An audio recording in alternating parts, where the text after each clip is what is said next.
بسم اللہ الرحمن الرحیم۔ محترم ناظرین،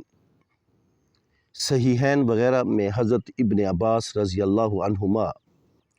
سے حضرت صلی اللہ علیہ وآلہ وسلم کی نماز کے بارے میں ایک طویل حدیث ہے، جس میں ذکر ہے کہ رسول اللہ صلی اللہ علیہ وآلہ وسلم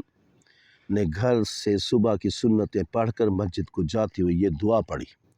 اللہم اجعل فی قلبی نورا وفی بصری نورا وفی سمعی نورا وعن یمینی نورا وعن یساری نورا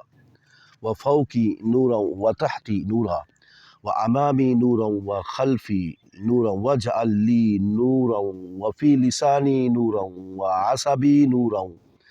ولحمی نورا ودمی نورا وشعری نورا وبشری نورا واجعل فی نفسی نورا واعظم لی نورا اللہم اعطنی نورا۔ اے اللہ، کر دے میرے دل میں نور اور میری آنکھوں میں نور اور میرے کانوں میں نور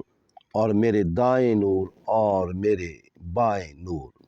اور میرے اوپر نور اور میرے نیچے نور اور میرے آگے نور اور میرے پیچھے نور، اور کر دے میرے لیے نور اور میری زبان میں نور، اور کر دے میرے پٹھے نورانی، میرا گوشت نورانی، میرا خون نورانی، میرے بال نورانی اور میرا بدن نورانی،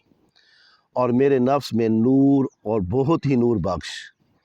الہی مجھے نور عطا فرما۔ آخر دعوانا الحمدللہ۔